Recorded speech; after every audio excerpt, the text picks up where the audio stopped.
everyone! Welcome back to our channel sa part 2 ng aking trabaho dito sa Canada. So ayun po, ang career ko po sa Pinas is fashion designer. Ang aking specialization ay sa bridal gowns, coat barongs, suits, and mga formal wears. Nagkikater din po tayo ng wedding packages from gowns to wedding accessories, bags, and shoes. Basically, it's a one-stop wedding boutique at may mga wedding supplier tayo naka-tie up like photographer, videographer, makeup artist, event planner, sound system, MC, events place, bridal car, cake supplier, florist, catering services, and whatnot. So, kwentuhan ko lang po kayo about sa aking background sa Pinas and later sa job ko dito sa Canada after Tim Hortons. Share ko lang po sa inyo ang ilan sa mga naging kliyente natin sa Pilipinas. After my fashion design course, nakapag-work po muna ako sa isang kilalang ready-to-wear company sa Quezon City bilang fashion merchandiser. So, na-assign ako noon sa Robinsons Ortigas. Ang aking main duty is to organize ang retail space ng 8 boutiques namin sa Robinsons noon. So, basically, binibisan ko lang po ang mga mannequin sa show windows kung anong fashion trend yung dapat ang nakamarket or display po doon. After nitong job ko dito, gusto ko naman mag-focus sa bridal gowns instead of streetwear. Kaya naging assistant designer naman tayo noon sa isang well-known designer dyan din po sa Quezon City. Bilang assistant designer, duties and responsibilities ko po na gumawa ng wedding packages. Nakasketch po iyon from bridal gown to maid of honor, bridesmaids, flower girls. Paminsan, pag expensive na ang isang wedding package, normally kasama sa package ang mother of the groom and bride at mga sponsors. Even ang specification ng certain design, kailangan alam ko po ang fabric na dapat gamitin, mga beadings na kailangan, mga embellishments, at madami pa pong iba. Hindi ko na po iisa-isahin at magiging mahaba na po itong ating vlog. Sometime in 2007, nakapag-business tayo sa tulong ng aking mother. Doon ko na-experience lahat-lahat. So, hindi lang tayo nakaupo at nag-i-sketch kaharap ang kliyente. Tayo po ay hands-on pagdating sa trabaho. So, from designing, ako din po sa presentation, doon ko nilalatag ng mas malinaw sa kliyente kung ano ang mangyayari sa order nila. So, technically, sa fabric na gagamitin, anong shade ang match sa skin color nila, ang execution at sa mga embellishment, beadings, laces, nagagamitin hanggang sa fitting dates and pick-up date. Ako din po ang nagpa-purchase ng materials at palagi po tayo dyan sa Divisoria. Dyan din naman kasi halos makikita ang mga supplier ng tela at mga embellishment. Paminsan delivery girl din po tayo kapag yun ang arrangement natin with the client. So lahat ng pwedeng matipid, go tayo dyan. Mas gusto ko na i-execute yung mga fabric manipulation when it comes to my design kaysa ipagawa ko sa mananahi. Ito yung mga nakikita nyo sa gowns na beadings and details like draping or ruching kagaya nito, lace application at madami pang iba. Ako din po ang nagsiset-up ng bridal dress sa big day or wedding day ng client. So, isi-set up ko lang yan sa hotel room nila for documentation or photoshoot sa part ng photographer. Then, pag dress up time na, ako din po ang nagda-dress up sa kanila. Maraming bride ang nagre-request ng ganitong services kasi kadalasan komplikado ang pagsuot ng wedding dress. Kaya isa ito sa inclusion ng wedding package namin.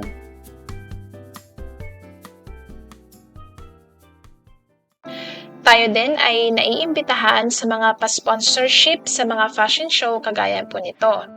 Ako po ay nag-sponsor nito ng Modern Barong for Kids and Teens. This was 2016. Ang perks ko dito is syempre exposure at nasa-showcase natin ang ating creation.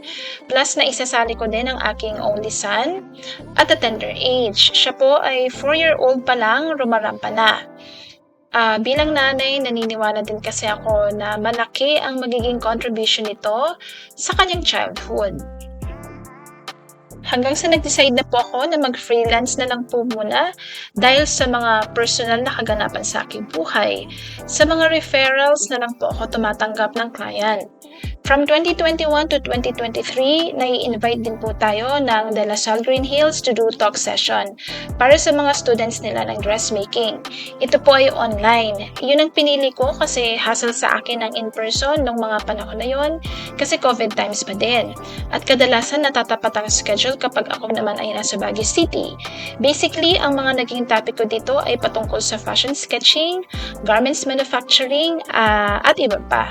So, ayun po ang naging career ko sa Pinas since 2005. After ko nga mag-resign sa Teams bilang isang baker, kinailangan ko lang magpahinga ng ilang weeks at ayun nga, ako po ay pinalad na ma-hire naman sa company ng aking husband.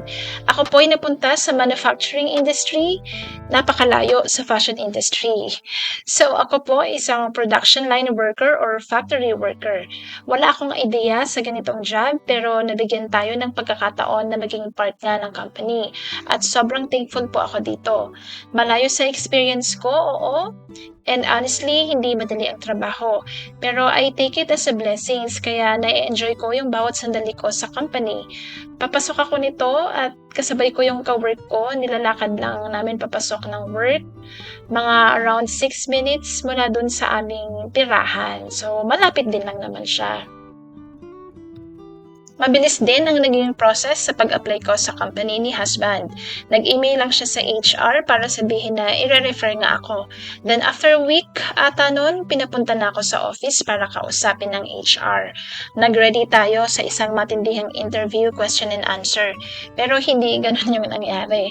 Napaka-chill lang ng usapan namin at hindi nga ako na-stress o kinabahan. Very comfortable siyang kausap. Pinay po pala ang aming HR.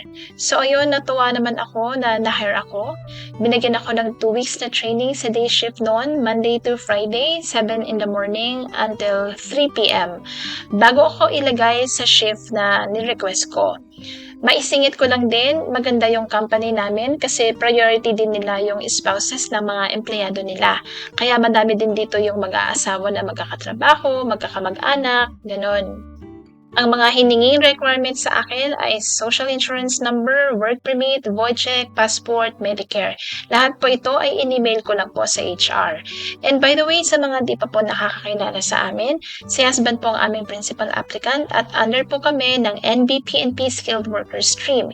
Ito po company namin ang nag-hire din sa husband ko nung nasa Pinas pa lamang po kami. Pasensya na po at di ko po pwedeng mabanggit ang aming company kasi kami po ay may social media policy na kailangan nating sundin. Bilang respeto, hindi ko na lang po babanggitin iyon. Anyway, after 2 weeks, nasa weekend shift na nga po ako. Ang schedule ko is from 7 in the morning until 7 po ng gabi. From Friday to Sunday lamang. Ang maganda sa schedule ko is 12 days lang ang aking work per month. May weekend pay din tayo kaya 40 hours per week pa din ang computation. Ang downside, di tayo kasama lagi sa mga ganap kapag weekends. Halimbawa sa mga birthday, mga gala, sa church, kasi nga tayo ay nag-work. Pero sa ngayon, nagugustuhan ko ang schedule ko na ito. Masasaya din naman kasama ang aking mga ka-work. Pinay din kaming lahat at may mag-amang Canadian din kaming kasama sa aming department. I think not more than 12 ata kami during weekends. And by the way, hindi lahat ng department ay may weekend shift. Si husband nga pala ay graveyard shift, Monday to Thursday, 9 p.m. to 7 a.m. Kaya ang na-request ko na schedule is weekend shift kasi para di matatamaan yung morning routine ni Kian. Kumbaga, naasikaso ko pa din ang bata bago pumasok sa school. Kaya di ko din pinili ang day shift na Monday to Friday kasi magmamadali naman kami lagi sa bahay at kakailanganin ko ding umalis ng bahay ng 6:45 a.m. at maiiwan si Kian ng mag-isa. Though 15 to 20 minutes lang naman yon. Magkakasalubong na lang kami niya ni husband sa work kasi pauwi naman siya ng 7 a.m. At ang school bus ni Kian ay darating naman ng 8 a.m. Kaya maganda din na ganito nga ang schedule naming mag-asawa. Hayaan na lang din natin yung mga nami-miss natin na ganap at babawi naman tayo once maging okay na. Family-oriented din talaga ang Canada. Yung mga ganitong requests sa trabaho, pinapahalagahan nila yan kapag patungkol sa pamilya ang ating reason.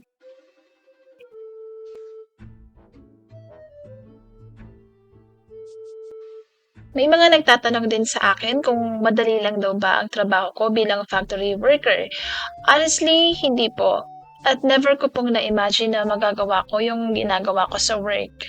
Nung una, na-overwhelm ako sa mga machines kasi sinlalaki ng mga bus at kami po ay nag-ooperate ng mga machines na yon. Hindi na po ako magda-dive into details ha. Basta naaalala ko no'n natatakot akong i-operate kasi feeling ko baka masira ko siya or baka magkamali ako. And the worst baka sumabog, yung mga gano'n. Kaya nahihirapan akong ma-absorb yung kung papaano nga siya, gawin o i-operate. Pero ngayon, ika-5th month ko na, comfortable na din ako sa ginagawa ko kahit papaano at na-e-enjoy ko na din siya. Challenging pero, gratifying naman, kapag nalalagpasan mo yung bawat araw mo sa trabaho. May plans pa ba ako na bumalik sa aking career? Oo naman po. Sa ngayon kasi, wala akong makitang opportunity dito sa aming town. Kung meron man sa malalapit na town, napakalayo na at wala pa po tayong sasakyan and then wala din po ritong public transportation. May mga paunti-unti tayong plano na nabubuo para makabalik pero for sure, matagal-tagal pa po 'yan talaga. Kakailanganin natin siyempre kasi na magsimula ulit sa baba, mag-refresh and mag-upgrade. Kaya relax lang muna din ako dito. Sa ngayon, grateful tayo sa opportunity na ito at nag-e-enjoy tayo. Yun naman yung importante. Dito sa Canada, huwag ka lang maging mapili sa trabaho at for sure makaka-survive ka. Ganito yung struggle kapag may snowstorm tapos maglalakad ka lang papasok or pauwi, papuntang work. Nakakatakot kapag mag-isa ka lang na maglalakad. Ayoko pa sana no'n umuwi nung time na 'yan. Sabi ko sa sarili ko, "Ay teka papatilain ko muna." Naalala ko nasa Canada nga pala tayo. Akala ko parang ulan lang sa Pinas na patitilain lang muna natin kapag wala tayong payong, 'di ba? Tapos 'yun, sobrang lakas ng hangin nung time na 'yan, tapos makakapal yung snow na bumabagsak. Wala namang kasabay na ulan at halos wala ka na talagang makita.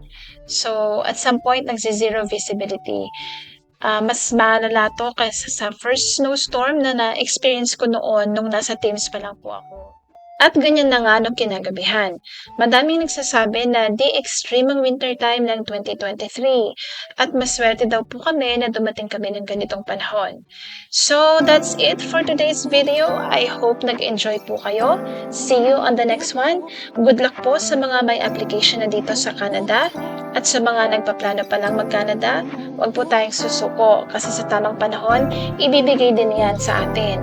Hanggang sa muli, pray lang tayo lagi and choose to be kind. Bye-bye!